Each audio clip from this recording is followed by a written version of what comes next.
Hi there, Vibe Gardeners. Welcome to another edition of Vibe Gardening Inform Edition, where we're going to go over what are pH meters, EC meters, how to buy them, how to care for them, and learn from my mistake of how I made a wrong purchase. So with that said, here we go. All right, guys, to get you guys a little bit grounded on the background of what this episode is all about. It all started with this multimeter that has um, it has EC pH salinity readings on this. It was something that was pretty reasonably priced. It has all the readings I want on there. Thinking this is going to be a great asset for my toolkit here. So I can measure the things. I don't have my continuous meter in this tote with. And I can see all the EC value, which really translates to ppm, and the pH of different systems here. But one of the things that happened was very quickly, after maybe only 10 readings, if not less, it turned out that this pH is not going to be able to read accurately. Every time I stick it into a water that I know was around 6.5 or so, you'll be reading about 4 or less, which I absolutely know is not true because look at my system here, like this guy right here. This was a reading about 3.5, and let's be honest here, looking at the system, this lettuce is growing just fine. If it was really 3.5, I mean, well, it would be nothing but shriveled. Yeah, it would be pretty terrible. I've already harvested approximately 4 servings of lettuce from this already, so there's no way it's a 3.5 pH. So what happened? Well, in this episode, we're going to go deep dive into what are EC and pH meters to talk about what I did wrong and how you can prevent yourself from making the same mistake. So we're going to go into how pH and EC meters work, and we're going to go into a little bit of how I made purchases that will avoid the problem that I've had with this guy right here. And then we're going to talk about how to care for them, because that's where I really failed this, because this was pretty accurate when I first got it. And because of the lack of understanding how to care for this, I really gave it a very quick demise, even though it would probably never have really survived. I really gave it its real doom by doing the wrong thing with this. All right, so let's look at this meter. Let me take this cover off. And what I'm going to do is I'm going to show you right there a close-up image of this probe here. And we're going to talk about how each of these things work. But we're going to start off by talking about the EC meter and how it measures nutrition in your solution. So one of the things is that if you notice that there's 2 metal rods right here, as I circle on the diagram. So these 2 metal rods are the EC meter. What these 2 metal rods do is that it's going to try to send a very weak electrical current between the two of them. Well, technically speaking, for those engineers out there, it's going to be AC current. It's going to send a very weak one to try to send it across each other. And what it does, it measures the conductivity between the 2 probes. And this is how you literally get EC, because EC stands for electrical conductivity. And it measures how easy it is for the electricity to go between the 2 probes, which is literally what electrical conductivity is. So this is why these things are extremely sturdy and hard to break. All right, so now that we kind of got over the easy part, which is what is the EC, now we got the little bit harder part, which is going to be the pH meter. So on here, as I'll circle on the diagram here, the photo here, there is a glass probe at the end of this. It's literally a glass membrane. And the way that pH meter works is completely different from the EC meter in that it is actually trying to create a chemical reaction between what's out there and what's in the what's actually on the glass probe itself. There is actually chemical inside the glass bulb. The glass bulb itself is actually this glass membrane, has a gel-like sort of, if you want to put it that way, coating on it. It essentially helps produce that reaction with the solution outside of the probe. What it does is that it generally tries to produce a very weak voltage. I'm talking about like a millivolt, like super like millivolt, very small voltage. And then what it's going to do is it's going to pick up the strength of that voltage and convert that into a pH number, which obviously there's many, as you can see, there's a lot more points of failure here. You got the chemical in the probe itself, you got the glass membrane itself, and then you have the gel coating around the glass membrane. And then finally, the software has to be very high precise software. And then it has to also detect the volt on there to be able to translate it using that precise calculation to get to your pH. And if you know anything about numerical methods for the nerds out there, the smaller the decimal gets, the much easier it is to get a very high error in your reading. So this is why the pH meter is significantly harder to achieve high fidelity compared to your EC meter. So now we're going to talk a little bit about how we're going to replace this guy right here with something that's reliable and useful. So first we're going to talk a little bit about EC meter. EC meter, as we mentioned earlier, is a lot simpler. You have a metal probe or two metal probes, and they send weak electricity between each other to determine the EC. Much easier, right? So this one is a lot more durable because metal, obviously, right? I mean, it can take a lot of water. Stainless steel, galvanized steel, all that stuff, right? All the outdoor construction. There's a lot of metal to be used in construction outdoors. And that's what makes this thing so durable. And the main point of failure here is that it has to be highly water resistant or waterproof, which is a failure of this, in that once you hit that blue mark here, you're essentially playing with fire.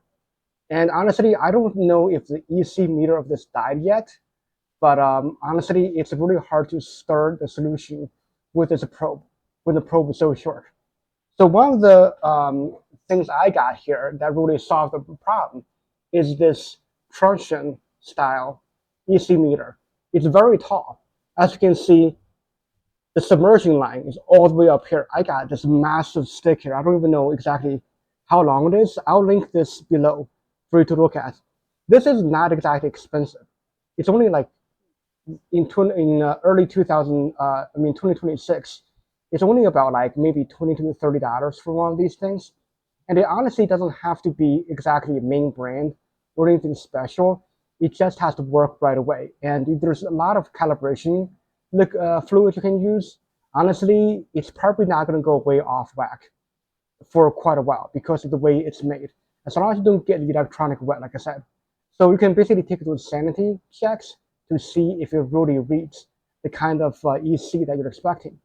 And even has light up LEDs on the side for easy show of what your EC and ppm in the 500 and 700 factor here is going to get you.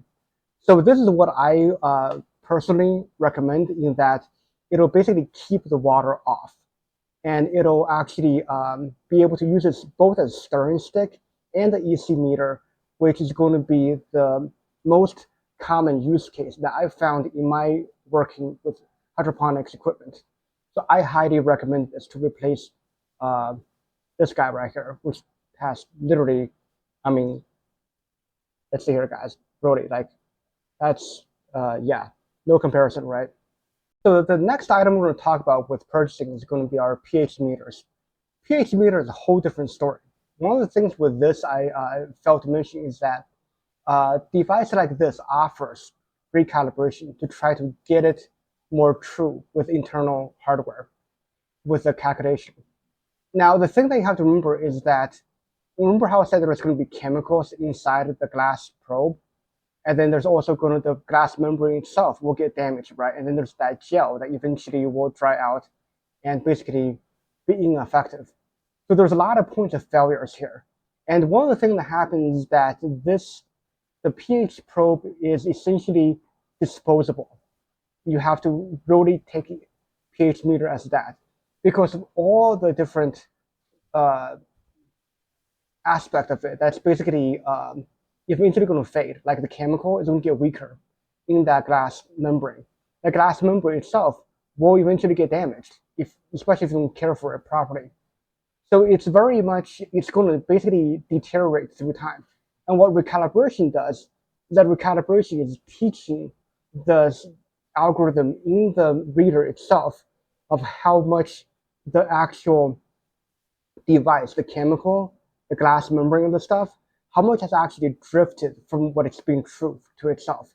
So recalibration really is to teach it how to determine how off it has become due to all those weaknesses and deterioration of the hardware. So that's why you gotta remember this is disposable. So one of the things that really you want to think about is that cheap really isn't going to cut it, because what happens is that because all the different things that can fail and the precision you will need was how tiny the power, the voltage is getting generated from the chemical reaction. Very small error can expound into massive drift in your pH reading. So this is why I would say you don't want to stick with any of the cheaper brands. And so I've listed the over here, 3 brands that you can really think about today as of early 2026. That's really going to be good brands for you to look at. And so the one that I've gotten here is I actually went with Apera. And it actually comes with a nice little carrying case. Of course, it is not cheap. As of January 2026, I paid about $90 for this. So it comes with your meter. It has your storage solution. Yes, I'll explain that in a minute. And then it has your calibration fluids with containers to store those things. So this is going to be kind of like what I consider to be the most consumer friendly. And this is what I would put in the high-end consumer side of it before it becomes commercial. And so Apera is what I went for. It was just easy for my use case. Another great brand to look for is going to be Milwaukee Instruments, and not to be confused with the Milwaukee Power Tools. Milwaukee Instrument is an European company, and they actually make all their equipment in Romania. And at least from the Amazon images I've seen on the cap, it says made in Romania. And another company that from South Korea is HM Digital. HM Digital is actually one of the lowest costing one. That is not as good as the 2 I mentioned with Apera and Milwaukee. But the HM Digital is still a pretty good brand as of January 2026. So these are the 3 brands you kind of want to look at. And so they have the entry level, which really does not have, it's basically the probe is built into the meter itself. But here the difference is with this one I got, with the pH60 from Apera, this probe here is actually detachable and replaceable. As you can see, I still have not even opened it yet because I have not gotten to needing to measure my pH yet. But it's actually got a nice waterproof cap. It'll give you the ability to store the fluid in here while you store it. And it will give you what's called a 3-point calibration, which is going to be important. Remember how I said calibration is essentially how you teach it, how much the hardware has deteriorated, right? Well, what's happening with these, the recalibration here, you have a lot of them start with what's called a 1-point calibration. What it does is that it usually picks pH 7, and it marks whatever the hardware gives it as true 7.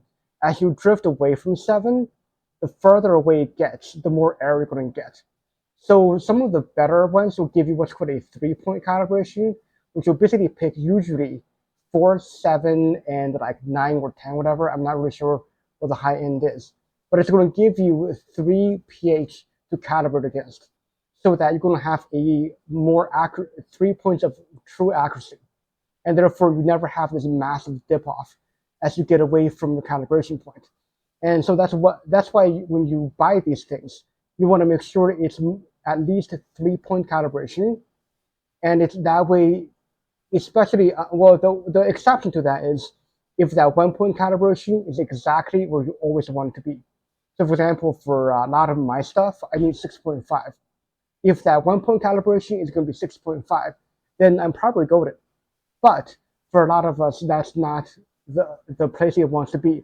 And the majority of them has a calibration 1.7, which is not the best for hydroponic greens. So always look for multi-point calibration when you're looking for these things. And when you go up, you can actually replace the probe. As of January 2026, the replaceable probe is generally about $41 to $43, depending on the brand. Like I said, it's not a huge variance on price, but it's still cheaper than replacing the whole thing with like a $90 investment. So when you get one of these more high-end consumer pH meters, you're really looking for a investment. All right, so now that you've decided that you want to buy yourself a legit tool for measuring EC and pH, so the next step is going to be taking care of that investment you made, because you want to make sure you can use that thing reliably and accurately for a long time. So for these Transhan style EC meters, the key here is that you have a tip here that you're submerging, and it really has your two metal probes here. And the ideal thing to do is that when you're done using it, you want to wash this or just rinse it lightly. And in RO water, filter water, or anything that has low TDS or EC, wash it off and just let it air dry. Don't let the water sit on there and rust. That's your worst enemy here. And the key to keeping this running for a long time is you want to make sure that you're keeping salt buildup on the probe from happening. Like I said, the washing is going to do a great job, and make sure you dry it out so there's no rust on that probe. And then, of course, the biggest thing is the electronic within the head of this. Anything above the line they show you, don't get it underwater, because that's going to get water into the electronic and make the electronic go bad. And once it goes bad, it's done. And usually with these EC meters, they don't generally go array or error very often. So the one thing you can do for a sanity check is you have a lot of a calibration fluid you have. You don't really exactly need to calibrate this, but what we want to do is use it as a reference. We want to see how true this reading is to the guaranteed TDS of that calibration fluid. And that's going to be your sanity check. So I say you probably even need to do this more than once a year. I don't know. I mean, if you guys have any other experiences, please comment below. All right, so the next one is going to be the more complicated one with the pH meter. So this, with a good brand like the Apera brand here, they're going to give you a full care instruction here. And this one, actually, they give it to you in laminated in plastic. So it's a nice little shiny plastic sheet. I'm going to teach you how to take care of it. And the one thing is that when you buy like one of these, like I mentioned in the previous section, you got to remember the probe is eventually going to die.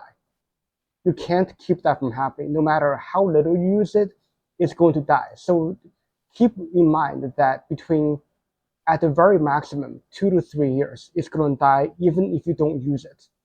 Because like I said, the chemical will degrade, the glass might go bad, just things might go wrong.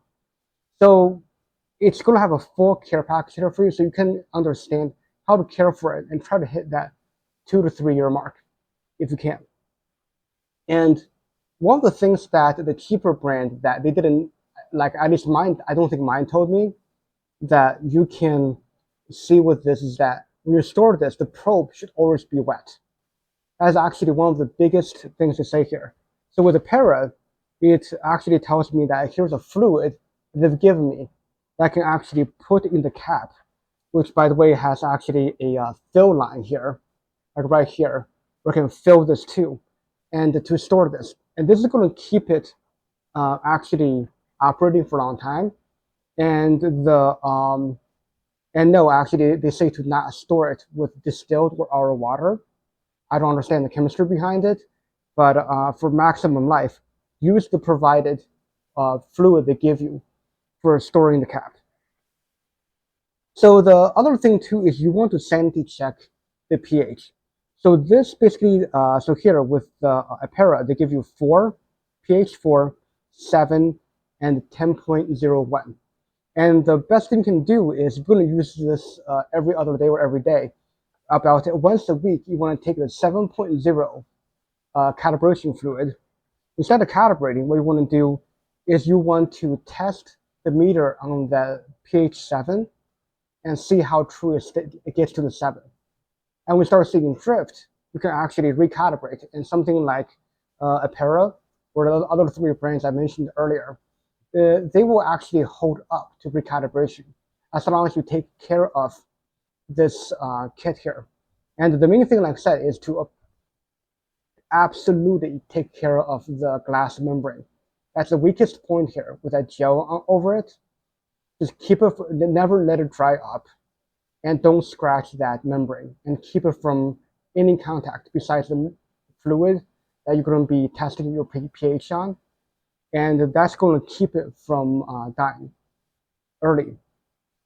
And the other thing too is when you open this up, these pH fluid also have a certain lifespan, and they'll tell you what the lifespan is and have expiration date on there. And once you open it, the life of these things goes down. And the other important thing is to never ever reuse your calibration fluid again, even if you're just reading it.